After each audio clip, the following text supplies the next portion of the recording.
Welcome to the Good Growing Podcast. I am Chris Enroth, horticulture educator with the University of Illinois Extension, coming at you from Macomb, Illinois. And we have got a great show for you today. We are going to be talking about garden trends to be on the lookout for in this 2024 growing season. And you know, I'm not doing this by myself. I am joined, as always, every single week by horticulture educator Ken Johnson in Jacksonville. Hey, Ken. Hello, Chris. This should be fun.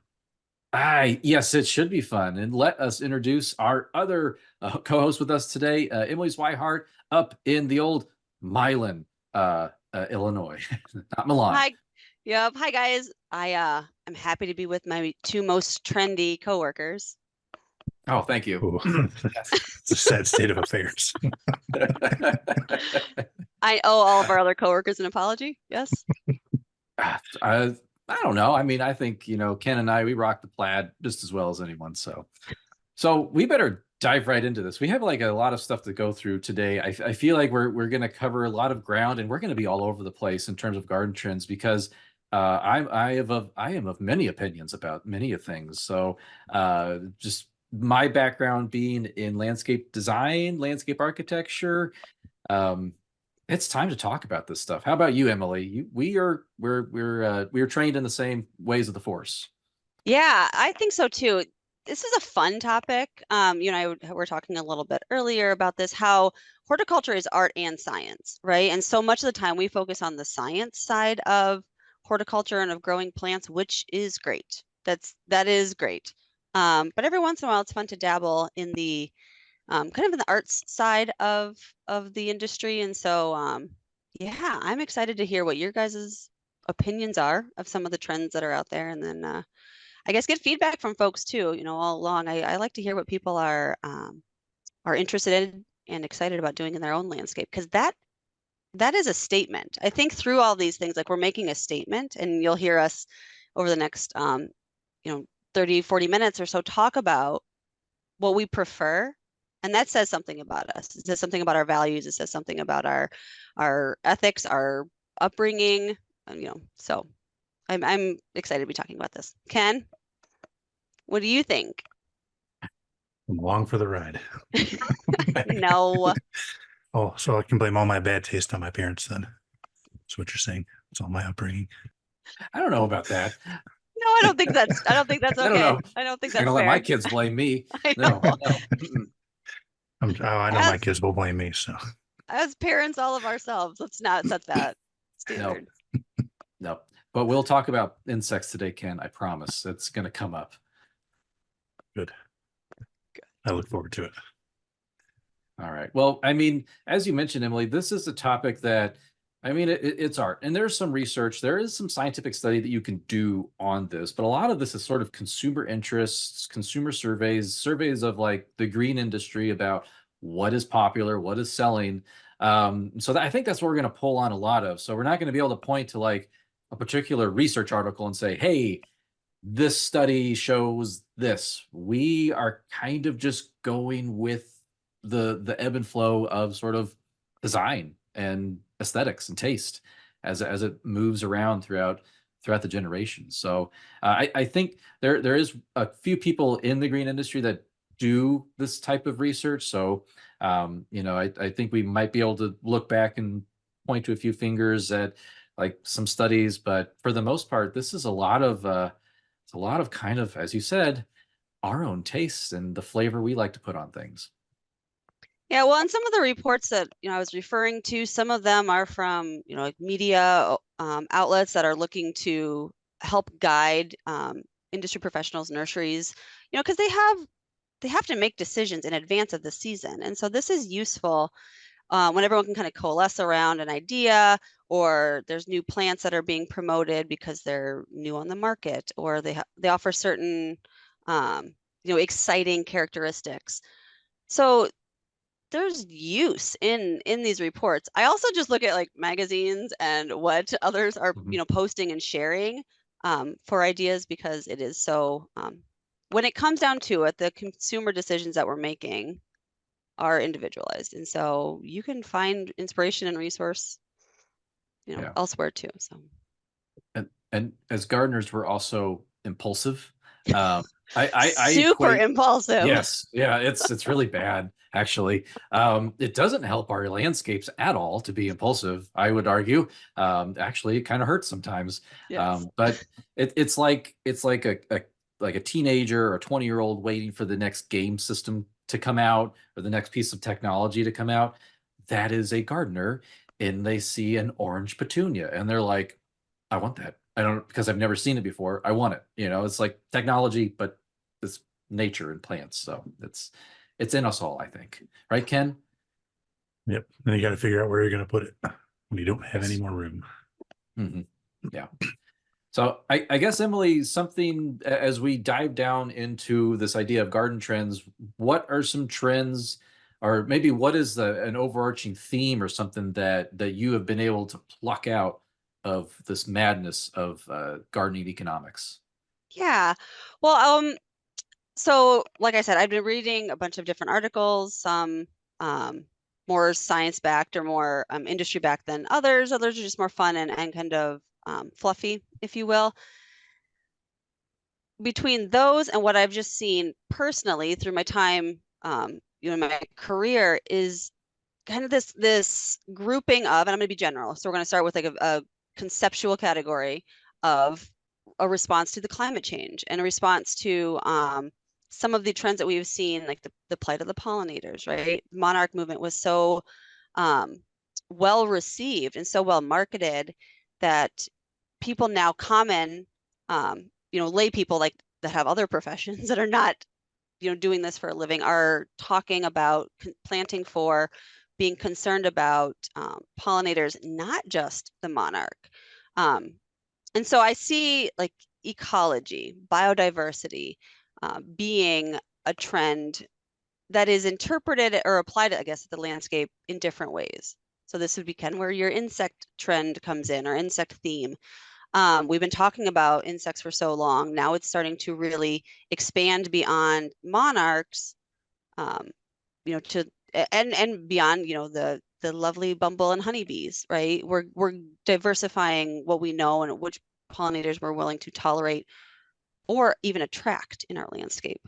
Um, there's different things like growing fruit at home, like being more locally, sourced for things. Like so, I guess that's one of the categories, and then there's all the art stuff. Is a kind of another category that I see in trends, and that's just the kind of the fun, exciting, um, new plants or new themes that are not based in ecology or in necessarily based in ecology. Of course, they're still part of the plants world, but so we can go through some of them, and if you guys want to respond, or I mean, like, why don't we start with the best of the best in insects? Ken, do you Yeah, want to? let's go there. Let me prime you for this, Ken. So I will say that I've definitely seen this increasing popularity for insects.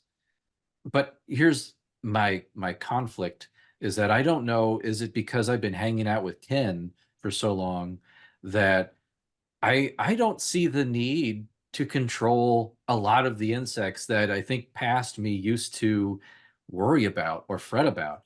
I feel like having these conversations with Ken over there has been really great for opening my eyes to the world of insects. And so I feel like maybe people are consuming different like podcast media, YouTube shows, science shows.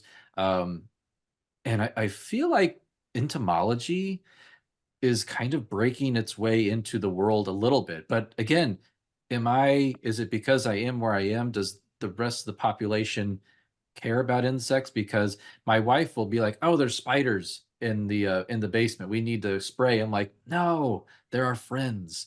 They're helping us." And yeah, it could be a little bit of who we associate with. But I think, since I've started, I think there's more of an acceptance, at least with the audiences we're normally talking to. There'd be master gardeners or people that come to our garden days, people interested, kind of maybe a little more hardcore gardeners and maybe the average public. I think there's a little more awareness of the importance of insects in general. I think we're seeing a little more reluctance to spray. You get away from that spray and pray approach, maybe a little more targeted spraying. So I think, yeah, to some extent we're seeing that. I think general public at large, I think, has more awareness than they have in the past. whether or not how accepting they are of insects, whether that's changed much. Mhm. I think maybe a little bit, but there's still a ways to go probably. I have seen, so over the course of my career, I saw, and I didn't come into this career being an entomologist. I think I took one entomology class in my entire formal education, right?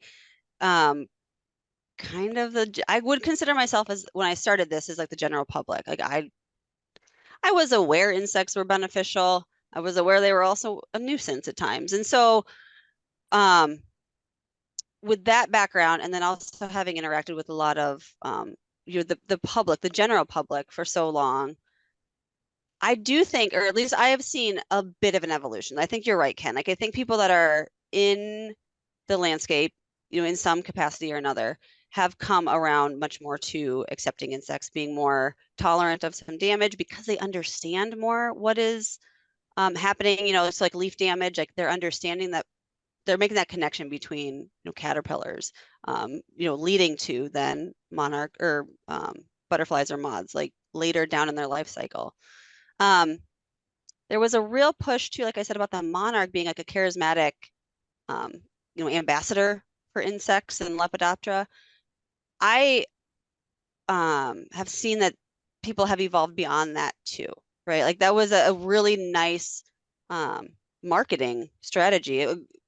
And I don't say that disparagingly. Like I think that was brilliant. Like monarchs, and it was so easy to understand because we could see the decline in the populations, right? It was so measurable. So much of the insect world is hard to see because they're solitary bees, or they don't all migrate to one area every year. And so it's hard to measure, or hard for like the lay person to even see that there's a challenge happening, let alone understand like why it's important to us, and then also how to affect change in it.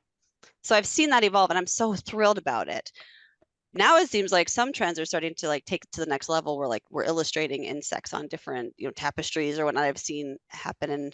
And now whether that is helping to drive this movement forward. I think people are making landscape choices to help more than just monarchs, because before it was milkweed, milkweed, which honestly is not helping the whole life cycle of monarchs even. So more diverse plantings, more native plantings, kind of understanding how to support the whole life cycle of not just Lepidoptera, but all beneficial insects. So, And even with the milkweed, don't get as many of, I've got these other things eating it. How do I get rid of it?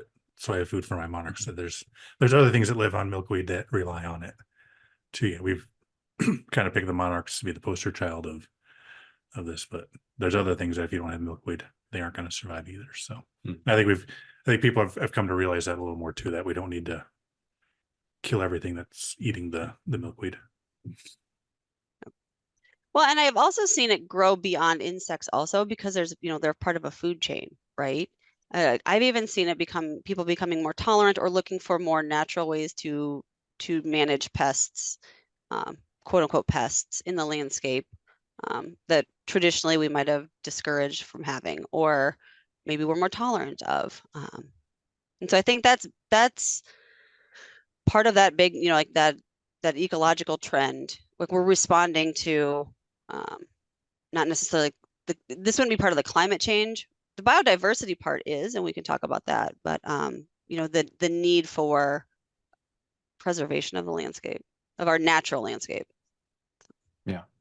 I wonder if like Doug Tallamy, he was a pretty pivotal moment, because he was able to shift that conversation a little bit away from, well, not away from insects. He still focuses on insects. He's an entomologist, but he's like, all right, not everybody cares about insects. So we're gonna level up, and we're gonna talk about birds, because they feed, or they're the next step in that web of life, for sustaining some of that diversity in our landscapes. And I feel like Doug Tallamy, he really sort of he really got that word out about the importance of insects and how it relates to everything else. And birds are something that people are pretty passionate about. There's a lot of people who will just feed the birds. They might not be gardeners. They might not care anything about what plants they have in their yard, but they like to put a bird feeder out in the winter or during the summer, or a bird bath. So there's something that we can see, kind of like the monarch butterfly. So I don't know, I think he gets a little bit of credit for shifting our the way we approach this. I Oh, was, I sorry, I think would he agree. met people where they were at, right? Like that's what the monarch did. It met people. We like pleasant looking things. That's what a lot of these trends are. And so I think it's okay for not to admit maybe you're not as excited about some of the insects, but what he was able to do and what I see being a trend here is that, and Ken, you've been, hitting us over the head with this for so long, which is that they're part of the ecosystem. They're an essential keystone part of the ecosystem. And so, yeah, I interrupted you, Ken. What were you going to say? I was say I agree with that, and I think the native species, with those becoming more popular, that's helped. That's all kind of dovetailed together. You've got the native species helping native insects, which then helps the birds and everything else. So they've all kind of come together, maybe at the right time or at the same time. Mhm. And we're Well, seeing this now.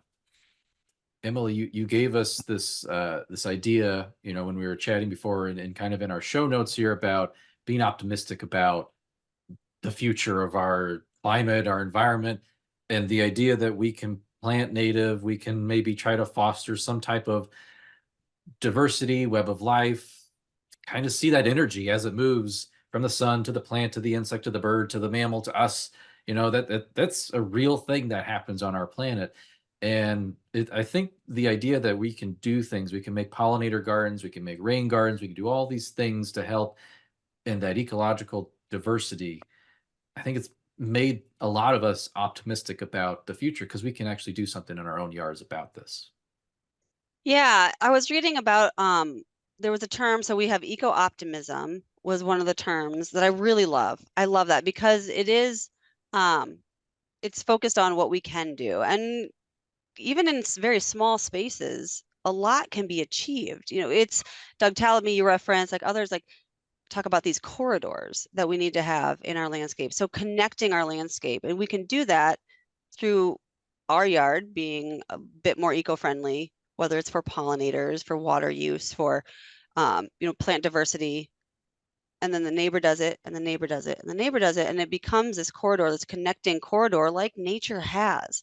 So I love that term of like eco-optimism. Like we can be proactive. We can do something. We can't do everything perhaps, but we can do something.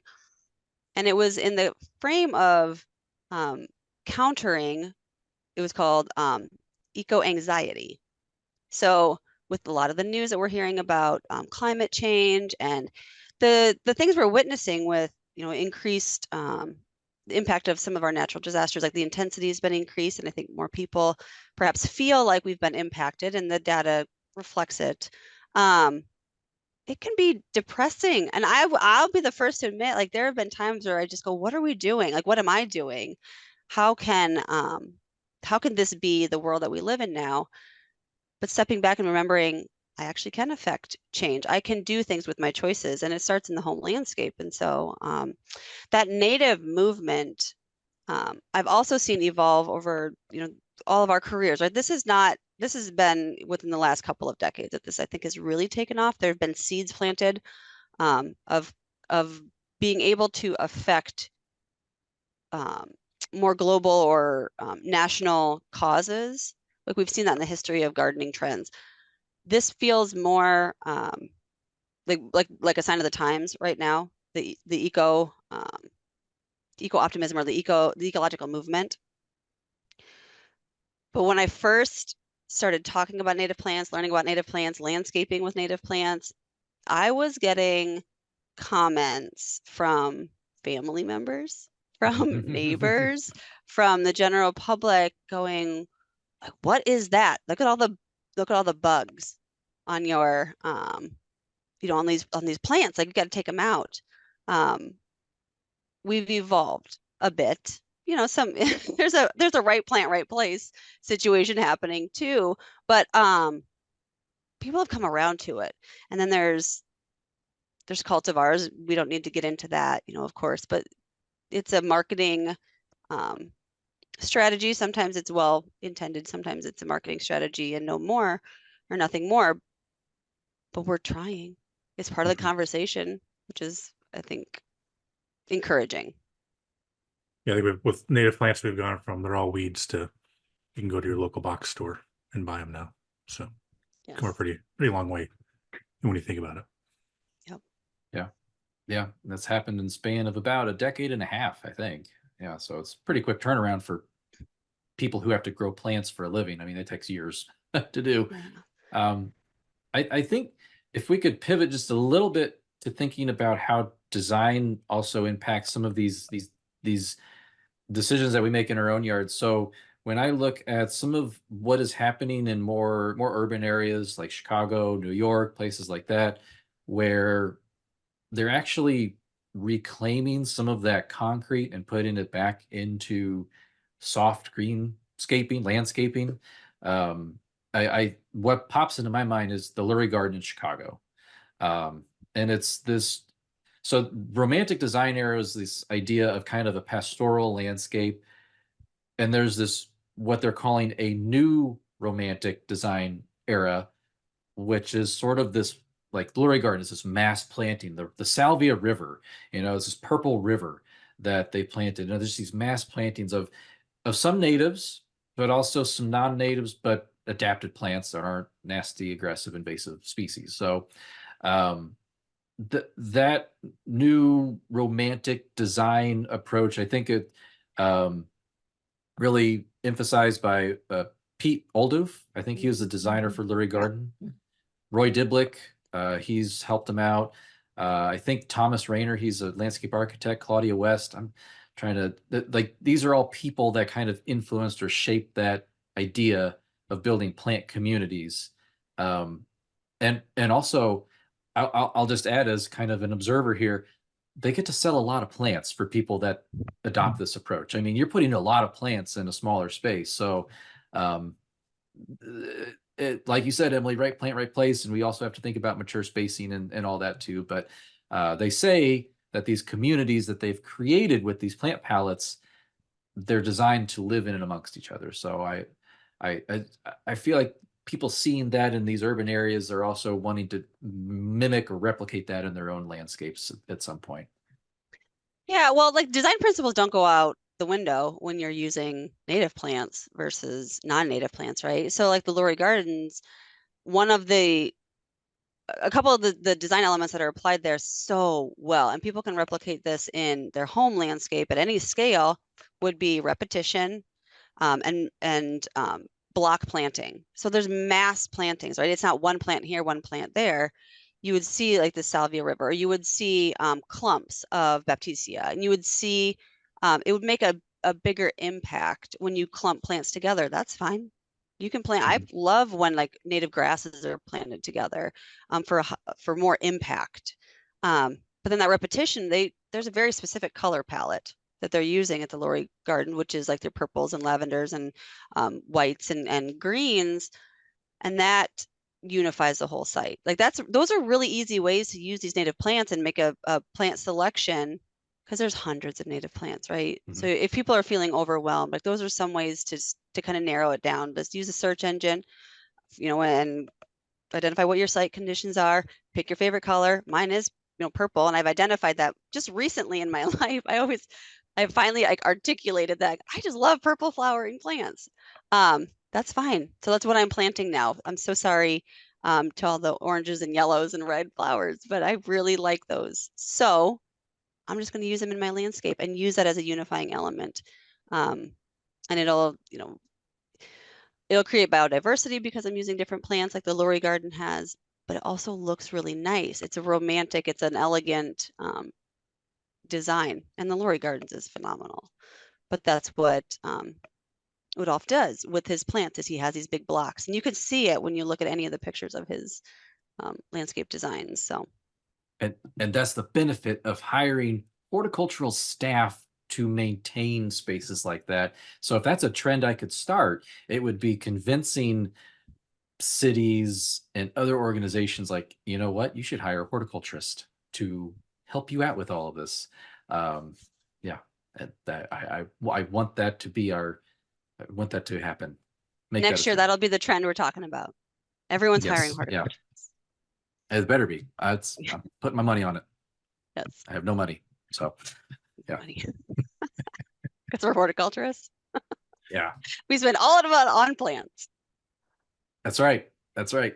Again, impulse What- buys.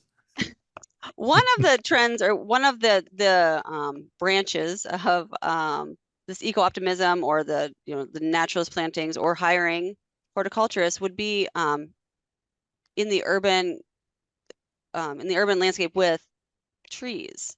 So we've talked a lot. We've said a lot of different perennial plant names. We've kind of referenced more of what's happening at the the perennial scale. Trees are our longest lived plants. They pack the most bang for their buck when you start having really mature trees. And all of this, what we've already said, applies to the urban forest too. There's a trend in moving towards native plants. There's a trend in moving towards much greater biodiversity in the urban forest. We've learned a few lessons from emerald ash borer and overplanting those. And we finally look back at Dutch elm disease and how that decimated our elm populations. And honestly, maples are a big concern for so many people in this industry. Like, we have so many maples in our communities, and there are some threats knocking at our door for maple trees. And so all this applies to that urban forest too. And we need to hire arborists. We need to have arborists on staff so that we're taking care of the trees in our landscape well, and making them resilient and healthy so that we can have them for a long time. Just don't plant your Yes. trees this spring. Correct. We'll link to Ken's cicada article so you can know exactly why we're saying don't plant trees yet, not this spring. And if you do, Ken tells you what to do about it.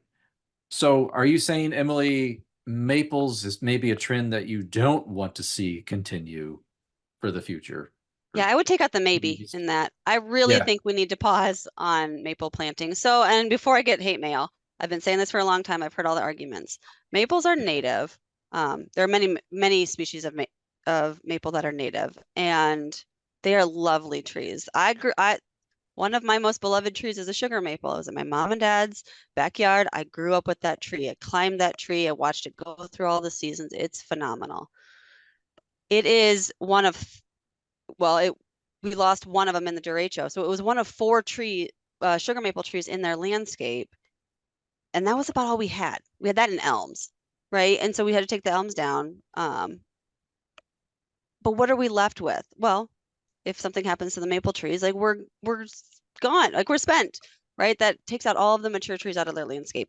And we can see that happen at a community scale. So we need to just push pause on planting maples, especially some of the red maples, for a bit, and plant some other things that are, I would argue, more beautiful in some cases than there are maples, and just more make our community forests more resilient, because we do have threats coming. And I would hate to see communities lose such, I mean, I've seen community inventories where maples number upwards of 50% of the trees in the community. And if we have another situation like we had with ash, that's 50% of your trees gone. And that doesn't do anything to help the environment. That doesn't do anything to help, the feeling of our communities. And so let's push pause. Let's be very strategic about when and where we plant maples, and really back off on planting them, unless you absolutely must. And there's very few situations where I think I would concede to it being a must. I will add to that, especially when you talk about how it impacts communities and neighborhoods. Very often when I go in, if there's like public housing, they don't have much of a budget for landscaping.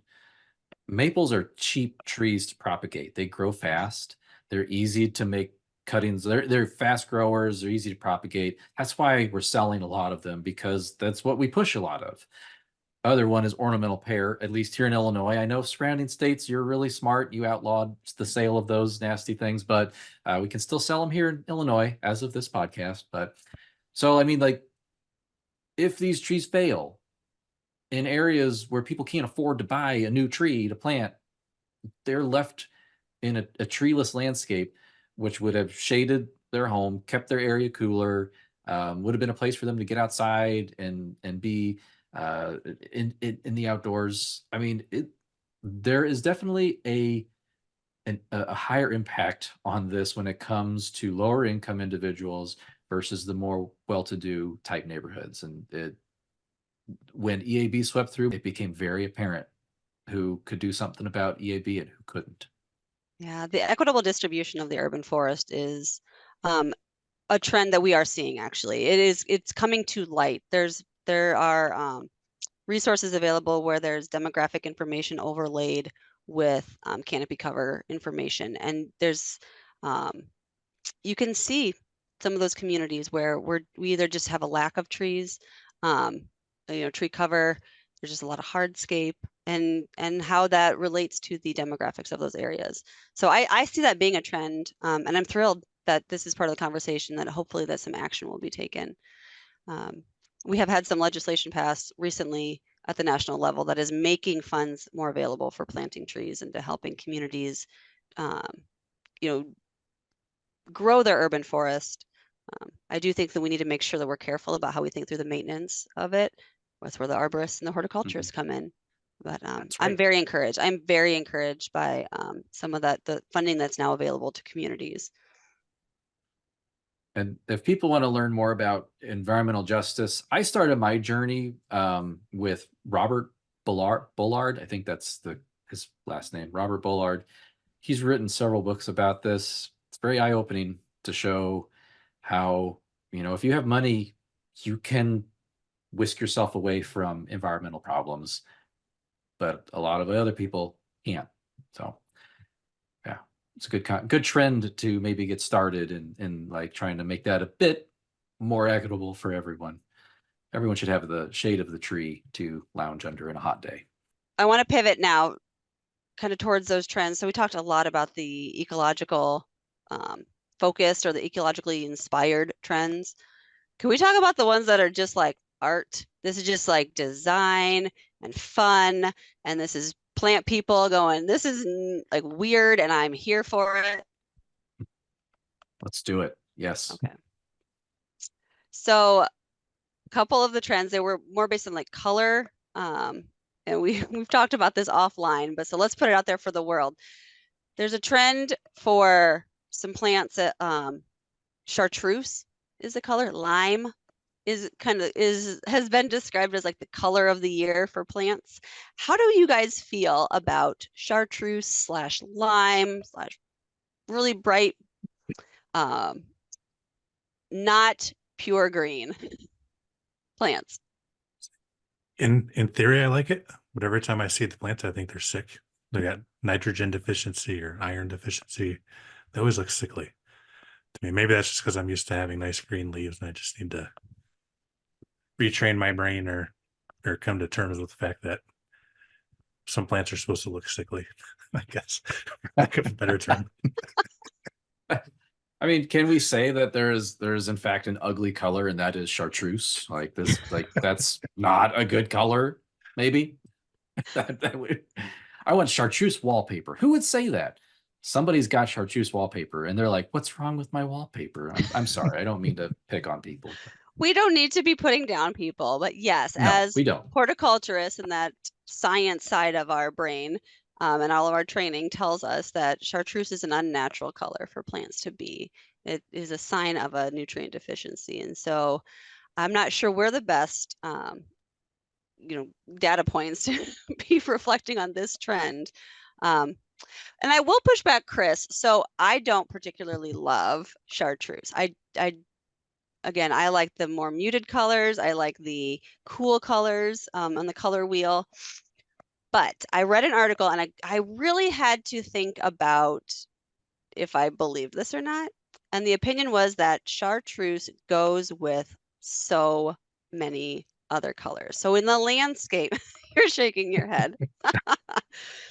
Let me see if I can find this. So it was talking about how you could pair it with like fuchsia, and it would be this really bright kind of like tropical landscape. You could put it with blues or muted colors, and it would be pop. It would be your accent, right? Some of the darker colors, it would also kind of give a balance. It would offset some of the really dark spaces in the landscape, and you could pair it with, I'm thinking of like heucheras. They have kind of like all these colors in them, and honestly, like if you put a bunch of them together, they look lovely. They kind of complement each other, even though they have these like really unusual foliage colors. And so what else was it? Was like, well, black, you know, if you wanted to wear lime, there's very few black plants, but oh, and then it also said with neutrals. So I'm probably not planting it in my landscape, but perhaps there's a place for it in a more eccentric, a more vibrant, a more loud landscape, if that's what people are going for. I think it's the trend of the people. I blame Bridgerton, the TV show. I am bitter today. Oh my goodness. We are gonna get some emails. I have some opinion about the color and fashion, I guess. I'll try some chartreuse plants. Oh my gosh, I knew it. If I know they're supposed to be that color, maybe I can get past that. I think it's sometimes if it's maybe as the new growth. I mean, usually new growth is a lot brighter. That, you know, I'm fine with. But yeah, chartreuse all the time. I will also try some and find it. Yeah, well, I'll also defend my beloved catalpa. So there are some plants that do have a lighter green foliage naturally. That's their color. This is not a result of hybridization or selection. And so the catalpa is one of them, where the leaves, especially those first leaves, like you said, Ken, do kind of look chartreuse colored. They're more lime colored. So, and I love the catalpa. So Yeah. maybe I do like chartreuse. Replace your maples with the catalpa. And sweet gum. And yes, I can get behind sweet gum. Oh yeah. yes, yep. So another color trend, let's go in the exact opposite direction, which would be it was described as like gothic themes. And so there were a couple of different ways that this went too. So first, let's talk about like darker colors for plants, but then I also want to talk about cemeteries and cemetery uses, and then nighttime events was a comment that I had read about it being more of a trend, which I'm really intrigued by. So first, dark plant colors. Chris, let's go with you. You want to come out firing? You know what? I'm okay with some of the dark plant colors. And it's more of that gardener's curiosity. I want to buy it just because I've never grown it before. That's why I probably would buy maybe one black petunia to put in and amongst the other more colorful petunias, or, you know, the black iris that we have here at our office. Everybody always comments about that. They always say something. They always like that. So I'm like, that would be something that I would want to put in my yard, because I want to have a conversation about plants, and if that's going to get their attention, I would like that. So I'm okay as long as it starts a little bit of conversation. I can get behind that dark colored plant. Oh, and black mondo grass. I do really like black mondo grass. Oh man, I think I'm the opposite of everybody today. I am into the dark colors. Ken? Yeah, I guess we've grown some the hollyhocks. They're black, really dark purple. It goes nice with all the orange rust that develops over time. And then we've done some of the snapdragons. We just some snapdragons have dark foliage. I'm still on the fence by that. We're going to grow some more this year. I liked it, but I don't know. I still haven't figured that one out. And then some of the lettuces we've done, some of the darker lettuces, they're more of a red, but I think they look very ornamental. So yeah, I'd say probably in favor for the most part. Possibly. Maybe the problem is, so we were like taught in design, if you and this probably goes against what I had just said, but in design, you're like, if you want something to blend into the background, so like a chain link fence, you get like a dark green or a black chain link fence, and it blends more into the background and it doesn't pop as much. Maybe because the dark flowers or colors aren't poppy as much, it's not as as desirable maybe as some other flowers would be. Just a guess. Yeah, I think that's fair. I don't mind them. I think there's a place for them, or there could be a place for them in a design. So last year I grew a scabiosa, pincushion flower that was really, really dark, and I brought it in to the office and it got so many comments. So like I think there's like an intrigue. Like it's just not something that you see much of. Chartreuse is a shade of green, right? It is on that green spectrum. Like we just don't see really dark near black flowers hardly ever. And so there's some sort of like mystery magic, element to them that I think is just really exciting.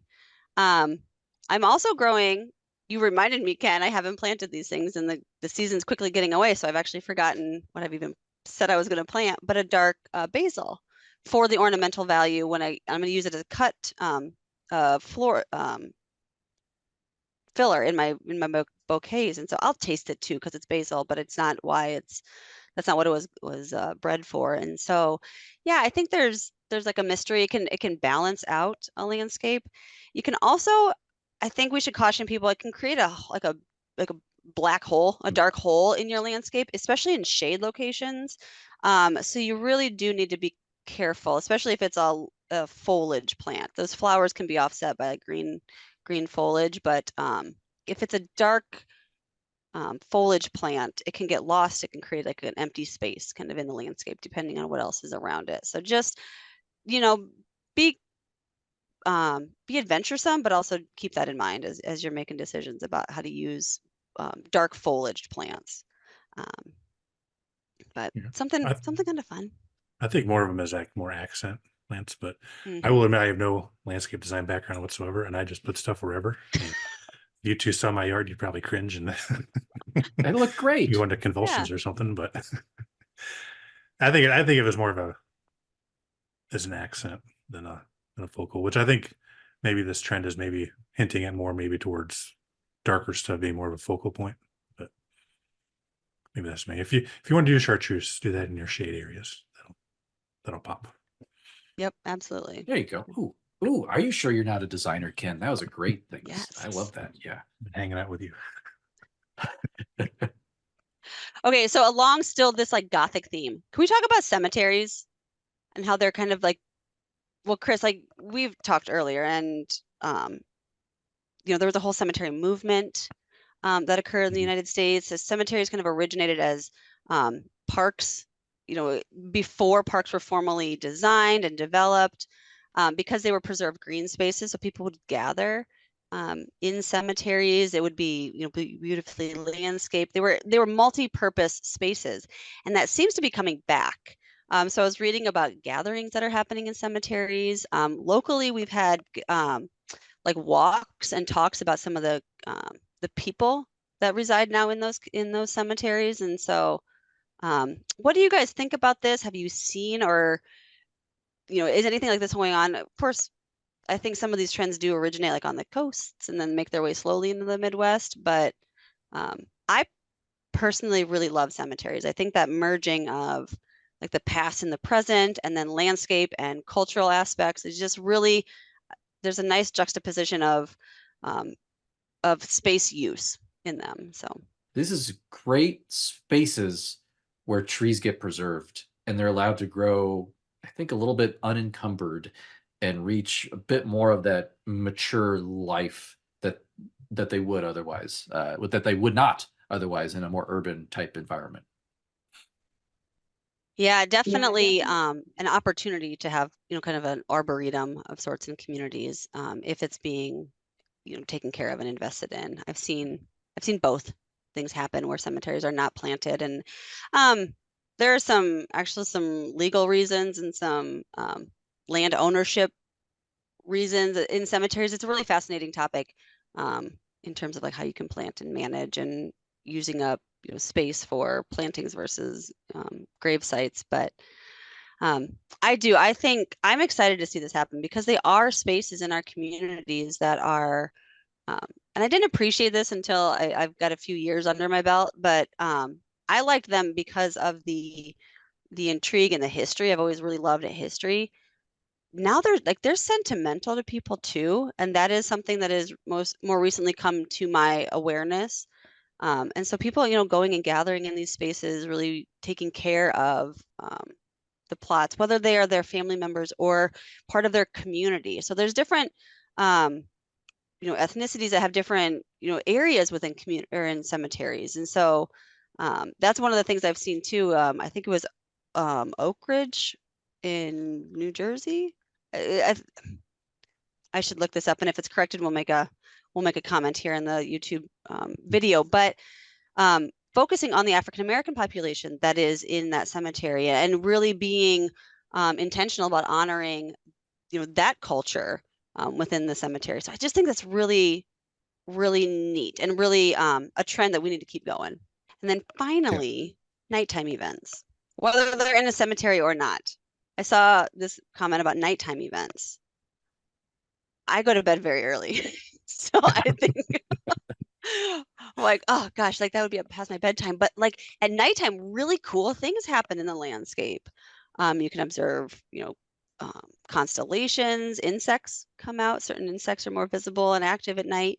There's just a different, like, depending on lighting in the landscape, it can really transform, a garden or a yard from daytime to nighttime. It can be totally different, and I just love it. I think it's really cool. I can't participate because, again, early bedtime, but So you hear about people planting like the moth gardens and stuff with the big white flowers and things like that. And I think a little more awareness of that, and with fireflies, those are another one that people have become a little more aware of. You don't see them as much as you did as a kid, or your grandparents did, or something like that. So I think there's a little more awareness with this nighttime stuff too.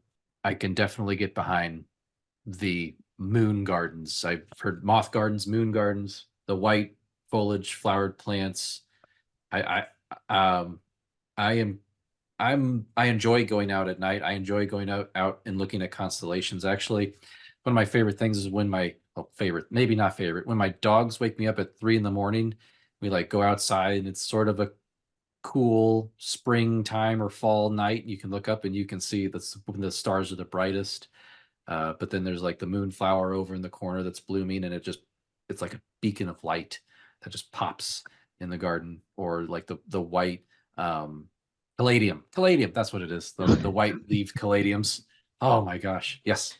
So we lighting in the landscape, and this could be a whole podcast on itself. Chris, you and I took a whole class where we had to do lighting design, and it's really powerful. Even like the most subtle or smallest, like those little solar fed lights my in-laws gave us for our anniversary one year, just ones that stick in the ground along our walkway, and they're on battery, they power up during the day, and at night they just emit this really cool pattern on the concrete, which is really lovely. It's just soft, and it invites you out into the landscape in a way that the absence of lighting would not.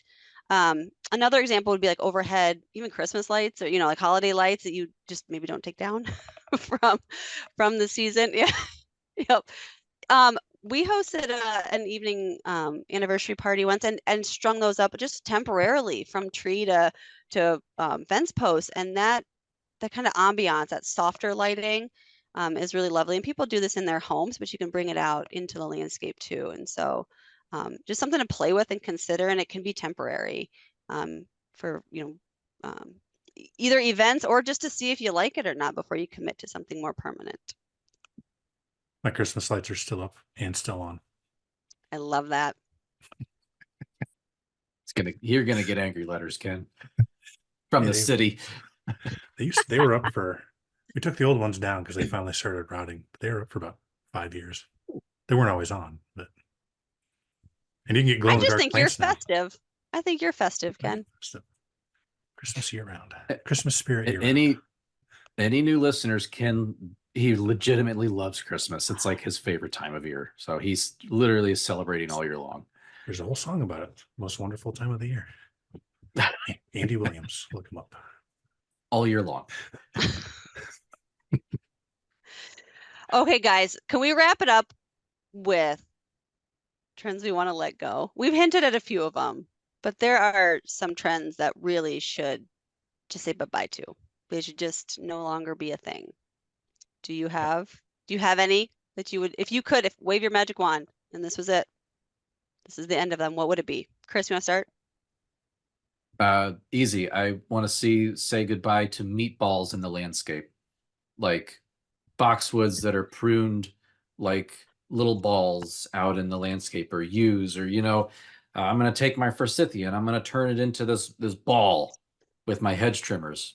And we let's say goodbye to meatballs in the landscape. I'm sick and tired of that. Very aggressive That's my big one. That's my number one. Wow. You got one, Ken?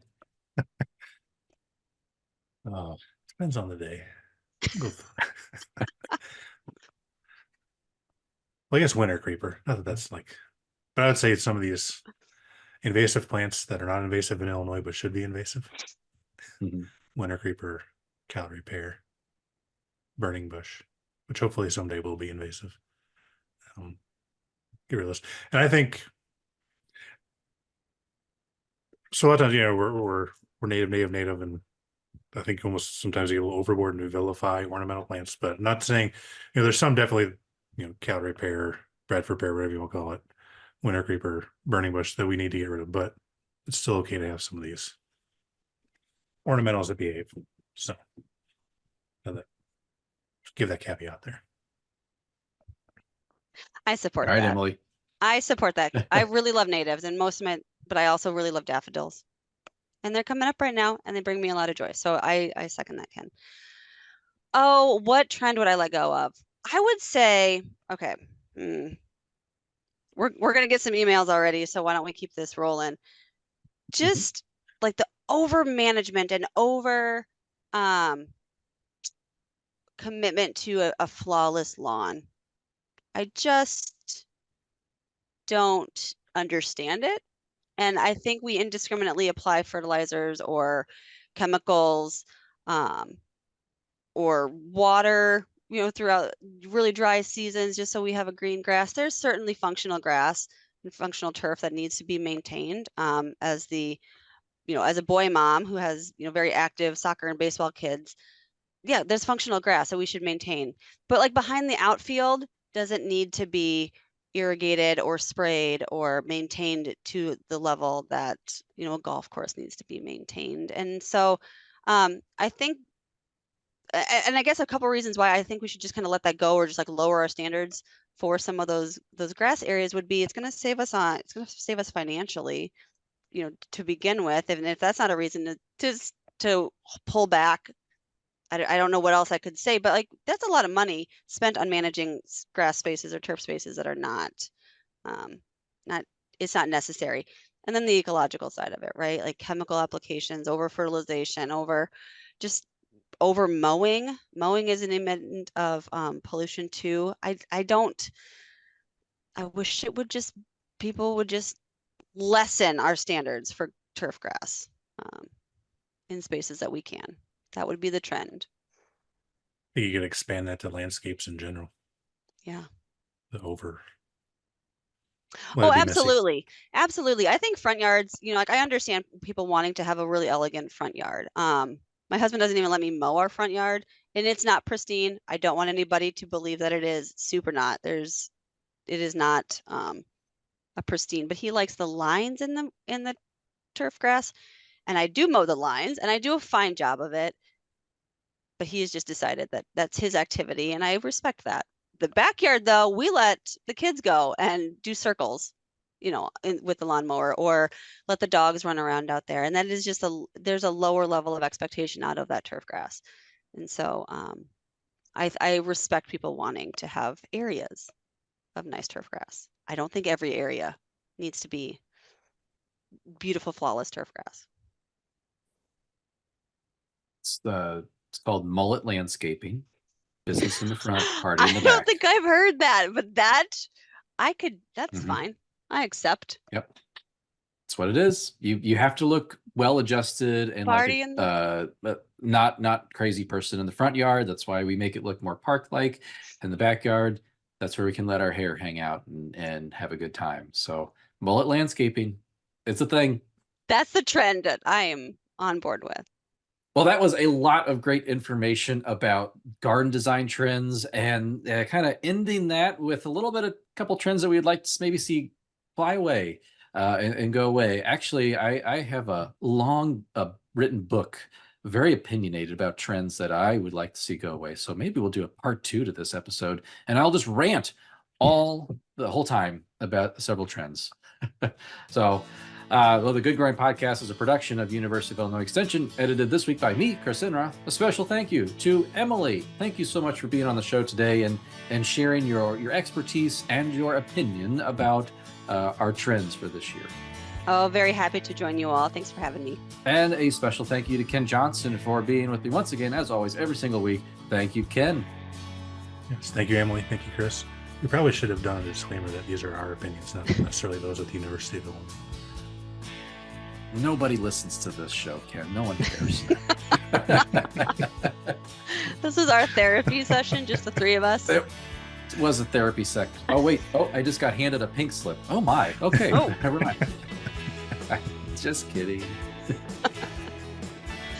And let's do this again next week. Oh, we shall do this again next week. We're going to be chatting about all manner of great things. Ken, let's talk about seed starting next week. That's like something that we should talk about. Let's do it. We'll do it. All right. We're doing it next week, seed starting. So listeners, thank you for doing what you do best, and that is listening. Or if you're watching us on YouTube, watching. And as always, keep on growing.